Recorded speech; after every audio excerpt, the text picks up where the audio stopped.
నిన్న రాత్రి రియాద్లో యుఎస్ ఎంబసీని కొట్టారు. ఈరోజు ఇప్పుడు దుబాయ్లో కొట్టారు. అండ్ కమర్షియల్ ఎస్టాబ్లిష్మెంట్స్ని టార్గెట్ చేస్తున్నారు.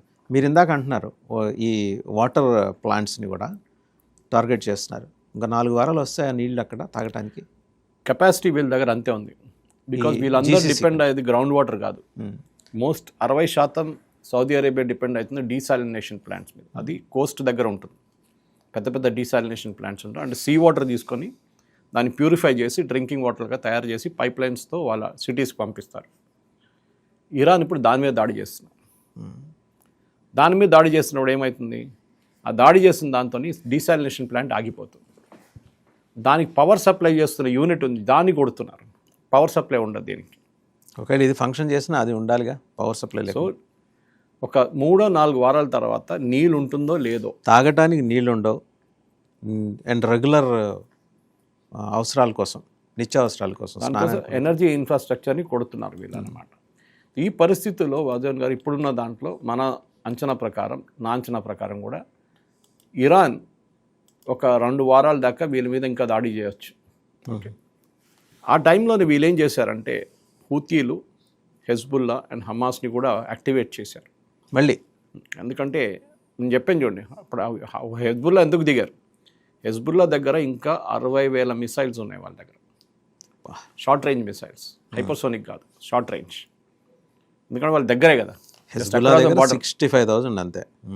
సో బట్ ఎందుకంటే అది చిన్న మిసైల్స్, షార్ట్ రేంజ్ మిసైల్స్, 60 కిలోమీటర్లు, 70 కిలోమీటర్లు, 100 కిలోమీటర్లు. ఇరాన్ కొట్టాలంటే అక్కడి నుంచి కొట్టాలి వాళ్ళు. ఆల్మోస్ట్ 300, 400, 500, 600 కిలోమీటర్ల దూరం నుంచి రావాలన్నమాట. సో ఇట్లాంటి పరిస్థితులు. సో ద ఎంటైర్ స్ట్రాటజీ ఏంటంటే వీళ్ళు అమెరికాని మేము డైరెక్ట్గా కొట్టలేము, వాళ్ళ షిప్స్ని కొట్టలేము, ద ఎయిర్క్రాఫ్ట్ కెరీర్ని కొట్టలేము, కానీ డ్యామేజ్ చేయొచ్చు, వాళ్ళ ప్రోగ్రెస్ని ఆపొచ్చు. సో దానికోసం మొన్న పీటర్ హెస్కెత్ అడిగారు, మీరు గ్రౌండ్ ఫోర్సెస్ పంపిస్తారని. Is a US defence secretary. ఆయన అడిగారు, మీరు గ్రౌండ్ ఫోర్సెస్ పంపిస్తారని. అమెరికాకు ఒక ప్రాబ్లం ఉంది వాసుదేవన్ గారు, వాళ్ళ దాంట్లో ఇంకొక దేశంలో 100 మంది చనిపోతే వాళ్ళకి ప్రాబ్లం లేదు, కానీ వాళ్ళ దగ్గర 3 చనిపోతే పెద్ద ఇష్యూ అయిపోతుంది. ఊరుకోరు వాళ్ళు. సో ఇప్పుడు ఏం చేస్తున్నారంటే నేను చెప్పాను చూడండి, డ్రోన్స్ యూజ్ చేస్తున్నారు. డ్రోన్స్ యూజ్ చేసి అటాక్ చేసి వాళ్ళ కువైట్లో ఉన్న బేస్ని 3 చంపారు. ఇప్పుడు 6 అయిపోయారు. ఇప్పుడు 6 people have died, 6 Americans have died. ఇంకా ఎందుకు చేస్తారు వీళ్ళకి తెలియదు. బ్యాలిస్టిక్ మిసైల్ యూజ్ చేస్తే అది ఇంకా పెద్ద ప్రాబ్లం అయిపోతుంది, చెప్పాను చూడండి మీకు. ఇంకోటి చాలా మటుకు ఐరానికల్ ఏంటంటే ఈ డ్రోన్ కాస్ట్ మీకు చెప్పాను $25,000 నుంచి $50,000. దానికి ఇంటర్సెప్ట్ చేయడానికి వీళ్ళ దగ్గర, అమెరికా దగ్గర ఉన్న బేసిక్ ఒక మంచి మిసైల్ ఒకటి పేట్రియట్, మన దగ్గర ఆకాష్, వాళ్ళ దగ్గర పేట్రియట్. ఆకాష్ అంత అడ్వాన్స్డ్ కాదు, కానీ it did a good job during operation Sindoor. Next level పెద్ద పెద్ద ఎయిర్క్రాఫ్ట్, పెద్ద పెద్ద మిసైల్స్ వస్తున్నప్పుడు, సూపర్సోనిక్ మిసైల్స్ వస్తున్నప్పుడు మనం S-400 అది కూడా చాలా ఎక్స్పెన్సివ్. ఒకదాన్ని ఫైర్ చేస్తే మీకు మినిమం ₹1 కోటి కన్నా ఎక్కువ ఖర్చు అవుతుంది. So you should use it very judiciously. చాలా చూసి యూజ్ చేయాలన్నా వద్దా, దీన్ని మనం మిగతా దాంతో ట్యాకిల్ చేసుకోవచ్చా లేదా. కానీ అమెరికాకు ఆప్షన్ లేదు. అమెరికా తయారు చేస్తున్న పేట్రియట్ మిసైల్, ఒక మిసైల్ ఫైర్ చేస్తే అంటే ఒక డ్రోన్ వస్తుంది, దాన్ని ట్యాకిల్ చేయడానికి ఒక మిసైల్ పంపిస్తారు. ఈ మిసైల్స్ ఇద్దరు కలిసి డెస్ట్రాయ్ చేసేస్తారు. కానీ ఇది $25,000, ఇది $1 million. సో వీడు 50 డ్రోన్లు పంపించారనుకోండి, వీడు 50 million ఖర్చు చేయాల్సి వస్తుంది. ఖర్చు చేయడం ఒకటే కాదు, మళ్ళీ తయారు చేయాలి కదా.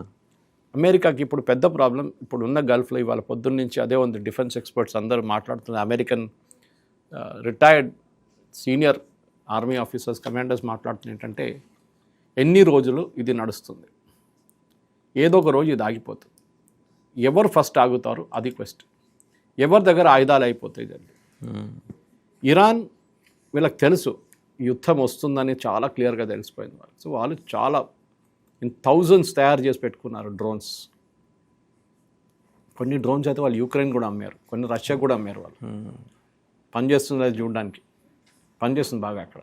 సో గ్రౌండ్ కండిషన్లో పనిచేస్తుంది. సో మనం కూడా ఇంకా ప్రొడ్యూస్, రోజుకి 5,000 డ్రోన్స్ తయారు చేసే కెపాసిటీ ఇరాన్కి ఉంది కదా sir. Use yes definitely sir. అయితే ఇరాన్ రోజుకి 5,000 డ్రోన్స్ తయారు చేస్తుంది ఈ రోజుకి. మొన్న వారంలో రష్యాకి కూడా సప్లై చేసింది, ఈవెన్ చైనాకి కూడా సప్లై చేసింది. వాళ్ళ కెపాసిటీ ఇప్పుడైతే ఆగిపోయి ఉంటుంది. ఇప్పుడు యుద్ధం నడుస్తున్న ఇప్పుడు కాబట్టి ఆగిపోయి ఉండొచ్చు. ఆగిపోయి ఉంటుంది. కానీ వాళ్ళు ఎక్కడ దాచిపెట్టారో, ఏ కొండ కింద దాచిపెట్టారో, ఏ బంకర్లో పెట్టారో మనకు తెలియదు. అమెరికా అంటున్నారు ఫస్ట్ టైం 12 Day వార్లో అప్పుడు నడిచినప్పుడు మేము మొత్తం ధ్వంసం చేసామన్నారు. అలా న్యూక్లియర్ ఫెసిలిటీస్ మొత్తం తీసేసామన్నారు. మళ్ళీ వీళ్ళు ఎట్లా అంటారు, న్యూక్లియర్ మళ్ళీ వీళ్ళు మొదలు పెట్టారు, వీళ్ళు ప్యూరిఫికేషన్ అంటే అది కంప్లీట్గా డిస్ట్రాయ్ కాలేదు, అప్పుడు మళ్ళీ మొదలు పెట్టారు. ఇప్పుడు అర్థమవుతుంది ఏంటంటే మనం ఇండియన్ మిలిటరీ ప్లానర్స్ కూడా ఇది అర్థం చేసుకోవాలి. ఇరానియన్ టెక్నాలజీ అమెరికన్ టెక్నాలజీతో అంత పెద్ద టెక్నాలజీ కాకపోవచ్చు, కానీ వాళ్ళ దగ్గర ఉన్న వాళ్ళ man power, the using the brains చాలా మటుకు. మన దగ్గర కూడా ఒక $25,000 డ్రోన్ ఎంత డ్యామేజ్ చేస్తుంది చూడండి. ఫిజికల్ డ్యామేజ్ ఒకటే కాదు, అదొక ఇమేజ్. అమెరికన్ ఎంబసీని కొట్టాము, ఒక్క ప్లేస్లో కాదు, 2 మొరల్ దెబ్బతినేలాగా చేయటం. ఎస్, రేపు సౌదీ అరేబియాలో కొట్టాము, నిన్న ఇప్పుడు యూఏఈలో కొట్టాం, రేపు కావాలంటే ఖతర్లో కూడా కొడతాం. వాళ్ళకి ఆ కాన్ఫిడెన్స్ వచ్చేసింది వాసుదేవన్ గారు. సో మనం అర్థం చేసుకోవాల్సింది ఏంటంటే, నేను మనప్పుడు డీసాలినేషన్ గురించి మాట్లాడుతున్నాను, కానీ వీళ్ళు ఎకనామిక్ అసెట్స్ మీద ఎందుకు కొడుతున్నారు? దుబాయ్ ఎయిర్పోర్ట్, వీళ్ళ ఎయిర్లైన్స్, వీళ్ళది మొత్తం ఫ్లైట్లనే ఆగిపోయినాయి. బుర్జ్ ఖలీఫా కూతురు ఇంకా స్టక్ అయి ఉంది, ఆమె దమాంలో ఉంది. ఇవాళ నిన్న రాత్రి ఫ్లైట్లో కూర్చోబెట్టారు, కానీ మళ్ళీ 6 గంటల తర్వాత అందరిని దింపేశారు, మళ్ళీ ఫ్లైట్లోనే నిద్రపోయారు రాత్రి.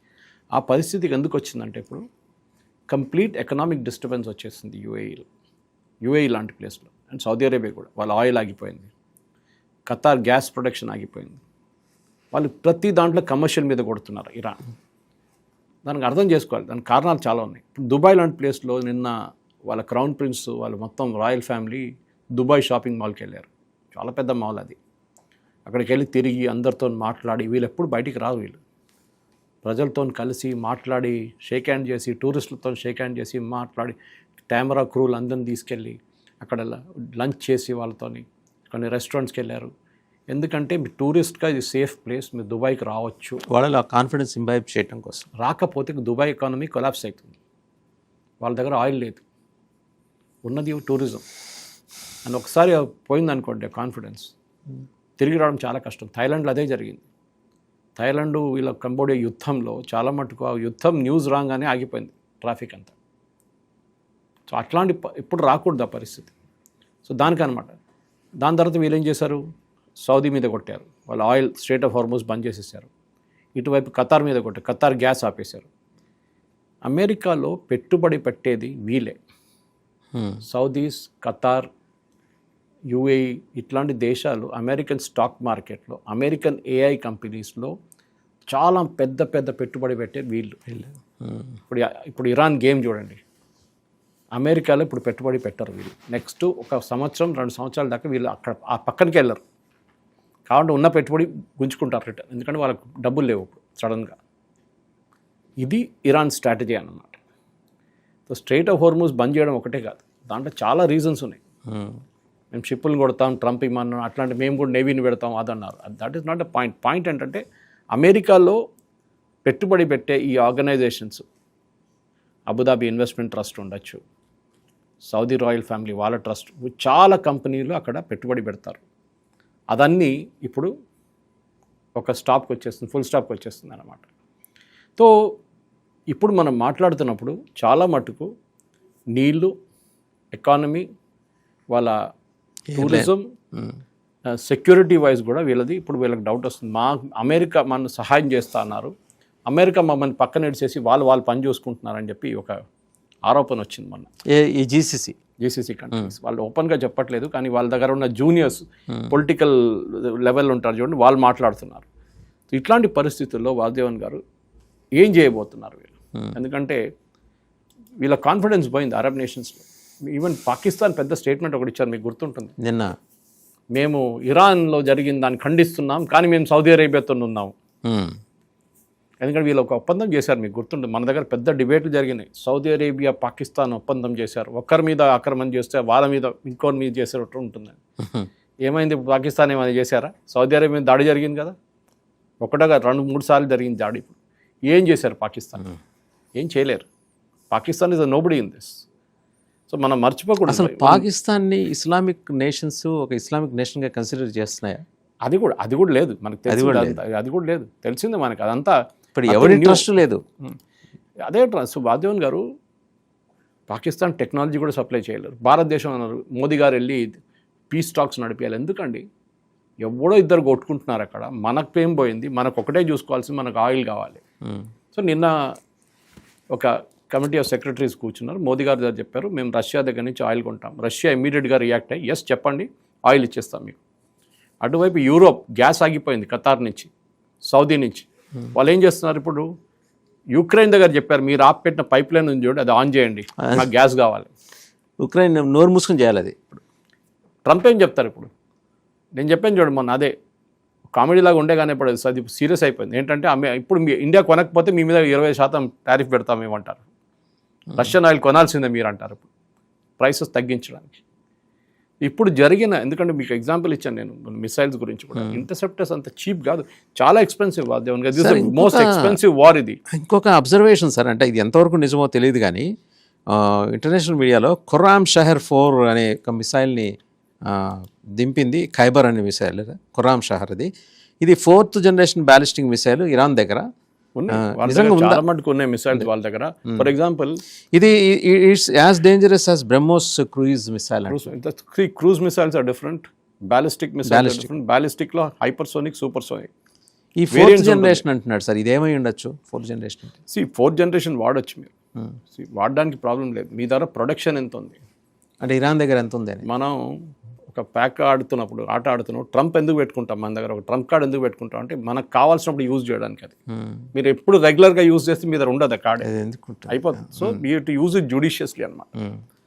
ఒకటి ఒక్క డ్రోన్ కొట్టినప్పుడు దాన్ని ఇంటర్సెప్ట్ చేయడానికి వీళ్ళ దగ్గర 11 ఆప్షన్స్ ఉన్నాయి. ఎవరు అమెరికా దగ్గర అండ్ గల్ఫ్ నేషన్స్ దగ్గర. ఈ 11 ఆప్షన్స్ అన్నిటికీ $50,000 నుంచి $1 million దాకా వెళ్తుంది ఎక్స్పెండిచర్. కంప్లీట్గా బ్లీడ్ దమ్. ముందు బుట్టో చెప్పేటోళ్ళు ఒక టైంలో we'll bleed India with 1,000 cuts అని. ఇప్పుడు అదే చేస్తున్నారు, అదే గల్ఫ్ నేషన్స్ మీద ఇరాన్ చేస్తుంది. ఎందుకంటే వాళ్ళు తెలిసిపోయింది వీళ్ళ ఎకానమీని కొడితే వీళ్ళు ఏం చేయలేరు, దాని తర్వాత వీళ్ళు మొత్తం డౌన్ అయిపోతారు. సో ఇరాన్ మైండ్ గేమ్ చాలా డేంజరస్ గేమ్ ఆడుతున్నారు. సరే అది ఎట్లయిపోయిందంటే అంటారు చూడండి, నేను మునుగుతాను కానీ మేము అందరు తీసుకొని మునుగుతాను, అందరితో సహా తీసుకెళ్తాను మిమ్మల్ని అందరినీ. ఆ స్టేట్కి వచ్చేసారు.